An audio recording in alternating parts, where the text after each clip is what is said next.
ପିଲାମାନେ ଆମେ ଆଜି ନବମ ଶ୍ରେଣୀର ବ୍ୟାକରଣ ବହି ପଢ଼ିବା। ଶବ୍ଦ ଗଠନ। ଶବ୍ଦ ଗଠନ କ'ଣ ବା କାହାକୁ କୁହାଯାଏ? ଏକ ବା ଏକାଧିକ ବର୍ଣ୍ଣ ମିଳିତ ହୋଇ କୌଣସି ଅର୍ଥ ପ୍ରକାଶ କରୁଥିଲେ ତାକୁ ଶବ୍ଦ କୁହାଯାଏ। ଆମେ ଜାଣିଛେ ଏକ ବା ଏକାଧିକ ବର୍ଣ୍ଣ ମିଳିତ ହୋଇ କୌଣସି ଅର୍ଥ ପ୍ରକାଶ କରୁଥିଲେ ତାକୁ ଶବ୍ଦ କୁହାଯାଏ। ଶବ୍ଦକୁ କେତେ ପ୍ରକାରରେ ବିଭକ୍ତ କରାଯାଇଛି? ଶବ୍ଦର ପ୍ରକାର ଭେଦ କ'ଣ? ପିଲାମାନେ ଆମେ ଜାଣିଛୁ ଯେ ଭାଷା ହେଉଛି ଭାବ ବିନିମୟର ସର୍ବଶ୍ରେଷ୍ଠ ମାଧ୍ୟମ। ପୁଣି ଶବ୍ଦପୁଞ୍ଜି ହେଉଛନ୍ତି ଏ ଭାଷାର ଅଙ୍ଗ ପ୍ରତ୍ୟଙ୍ଗ ସଦୃଶ।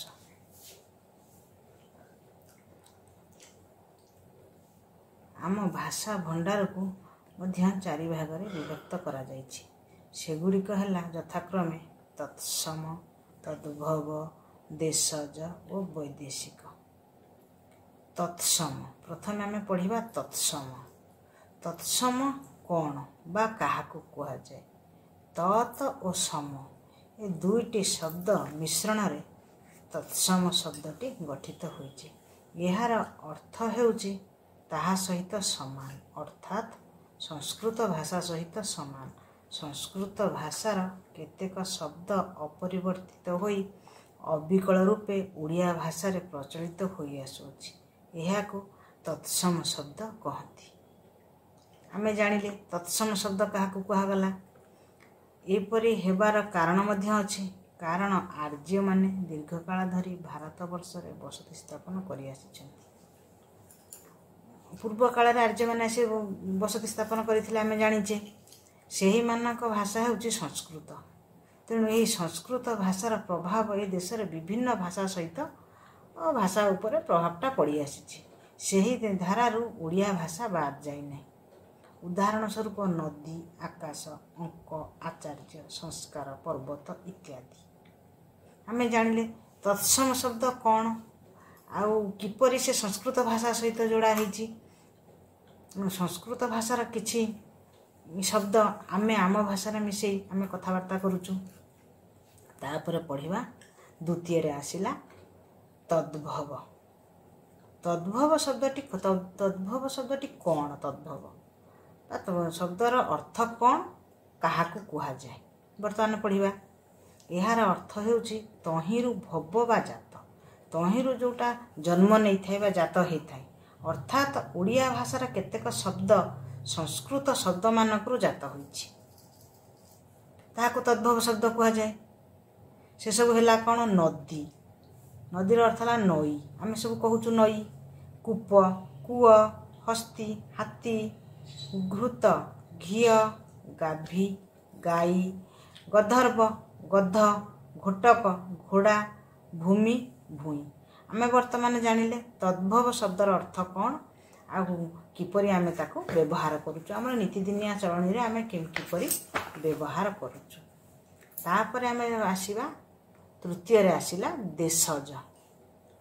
ଦେଶଜ ଶବ୍ଦଟି କ'ଣ ବା କାହାକୁ କୁହାଯାଏ? ଦେଶଜ ଶବ୍ଦ ଓଡ଼ିଶାରେ ପ୍ରଚଳିତ ଦେଶଜ ଶବ୍ଦର ତ୍ରିବିଧ ସ୍ତର ଅଛି। ଦେଶଜ ଶବ୍ଦକୁ ବି 3ଟା ଭାଗରେ ବି ବିଭକ୍ତ କରାଯାଇଛି। 1 ନମ୍ବରରେ ହେଲା ଆଦିବାସୀ ଭାଷା, 2 ନମ୍ବରରେ ଦ୍ରାବିଡ଼ ଭାଷା, 3 ନମ୍ବରରେ ପୂର୍ଣ୍ଣ ମାତ୍ରାରେ ଓଡ଼ିଶାର ଜନସାଧାରଣଙ୍କ ମୁଖରୁ ଉଦ୍ଭବ ଭାଷା ବା ଓଡ଼ିଶାରେ ଆମେ ସବୁ ଯେଉଁ କଥାବାର୍ତ୍ତା କରୁଛୁ, ଯେଉଁ ଚଳଣି ଆମର ସେଇ ଭାଷା। ଦ୍ରାବିଡ଼ ଶବ୍ଦ ହେଲା, ଦ୍ରାବିଡ଼ର ଶବ୍ଦ ଆସିଲା କ'ଣ? ଆଡା, ଆରିସା, ଏଣ୍ଡୁରି, ଅଗାଡ଼ି ଇତ୍ୟାଦି। ଆଦିବାସୀ ଶବ୍ଦ ଗୁଡ଼ିକ ହେଲା କ'ଣ? ଅଟେଇ, ଅରମା, ଆଣ୍ଠୁ ପ୍ରଭୃତି। ଆଉ ଓଡ଼ିଶାର ଜନସାଧାରଣଙ୍କ ମୁଖରୁ ସ୍ପଷ୍ଟ ଯେଉଁ ବାହାରୁଛି, ଆମମାନଙ୍କ ପାଟିରୁ ଯେଉଁ ବାହାରୁଛି, ଢିଙ୍କି, ଛାଞ୍ଚୁଣି, ଜନ୍ତାଳ, ଠେକରା, ଝୁମୁକା, ହାକୁଡ଼ି ପ୍ରଭୃତି। ଏସବୁ ଆମେ ନୀତିଦିନିଆ କଥାବାର୍ତ୍ତାରେ ପ୍ରଚଳିତ କରୁଛୁ। ତାପରେ ଚତୁର୍ଥରେ ଆସିଲା ବା ଶେଷରେ ବୈଦେଶିକ ଭାଷା। ବୈଦେଶିକ ଭାଷାଟା କ'ଣ ଆଉ କାହାକୁ କୁହାଯାଏ? କ'ଣ ବାଣିଜ୍ୟ ହେତୁ ବା ଶାସନ ସୂତ୍ରରେ ହେଉ କେତେକ ବାହାର ଦେଶ ପ୍ରଭାବ ଆମ ଦେଶ ଉପରେ ପଡ଼ିଥିଲା। ଯେତେବେଳେ ଆମକୁ ଇଂରେଜମାନେ ଶାସନ କରୁଥିଲେ, ସେମାନେ ଆସିକରି ଆମ ଦେଶରେ ପଶି ବାଣିଜ୍ୟ ବ୍ୟବସାୟ କରୁଥିଲେ, ସେମାନେ ବିଭିନ୍ନ ପ୍ରକାର ଭାଷା କଥାବାର୍ତ୍ତା କରୁଥିଲେ। ସେସବୁ ଆମ ପୂର୍ବପୁରୁଷମାନେ ଶୁଣିଛନ୍ତି, ସେସବୁକୁ ମଧ୍ୟ ବ୍ୟବହାର କରନ୍ତି। ସେହି ପ୍ରଭାବରେ ଭାଷା ମଧ୍ୟ ପ୍ରଭାବିତ ହେଲା। ତେଣୁ କେତେକ ବିଦେଶୀ ଶବ୍ଦ ଆମ ଭାଷା ଭିତରେ ମିଶିଗଲା। ସେଭଳି ଶବ୍ଦକୁ ବୈଦେଶିକ ଶବ୍ଦ କୁହାଗଲା। ସେଗୁଡ଼ିକ ସବୁ ହେଲା କିଛି ଯେଉଁ ଭାଷା ସବୁ ମିଶିଗଲା, ଯେଉଁ ଭାଷା ସବୁ, ସେଗୁଡ଼ିକ କିଛି ହେଲା ପର୍ତ୍ତୁଗୀଜ, ଜାବନିକ, ପାରସିକ, ତୁର୍କୀ, ଇଂରାଜୀ। ପର୍ତ୍ତୁଗୀଜର ହେଲା କ'ଣ? ଗିର୍ଜା, ପାତ୍ରୀ। ଜାବନିକର ହେଲା ଅକଲ, ଅଦାଲତ, ଆଇନା, ଇସ୍ତଫା, ଓକିଲ, ନଗଦ, ତହସିଲଦାର, ମୁଦାଲା, ମୁନିବ ପ୍ରଭୃତି। ପାରସିକର ଭାଷାରେ ହେଲା କ'ଣ? ନା ଅଙ୍ଗୁରୁ, ଅବକାରୀ, ଖଜଣା, କରଜ, ଚଷମା, ସୁପାରିଶ, ହୁସିଆର ଇତ୍ୟାଦି। ତୁର୍କୀରେ ହେଲା କଇଁଚି, କୁଲି, ଗାଲିଚା, ବନ୍ଧୁକ, ବାରୁଦ, ତୋପ, ଚପାତି ଇତ୍ୟାଦି। ଇଂରାଜୀରେ ହେଲା ଟିକେଟ, ବେଞ୍ଚ, ଟେବୁଲ, ଜଜ, ପେନ୍, ଇଞ୍ଜିନ, କଲେଜ ଇତ୍ୟାଦି। ଏସବୁକୁ ଆମେ ନିତିଦିନିଆ ବ୍ୟବହାର କରୁ। ପିଲାମାନେ ସବୁ ଜାଣିଲ, ବୁଝିଲ। ଭାଷା ଆମର ଚାରି ପ୍ରକାରର ସବୁ ଆମେ ଜାଣିଲେ। ଏସବୁ ଆମେ ନିତିଦିନିଆ ବ୍ୟବହାର କରୁଛେ। ତେଣୁ ଆଜି ପାଇଁ ଏତିକି। ଆସନ୍ତା କାଲିକି ତା ପର ପାଠ ପଢ଼ିବା ଶବ୍ଦର ରୂପ କ'ଣ, କିଭଳି, ଆସନ୍ତା କାଲିକି ଆଲୋଚନା କରିବି। ଆଜି ପାଇଁ ଏତିକି। ପିଲାମାନେ ପାଠ ପଢ଼।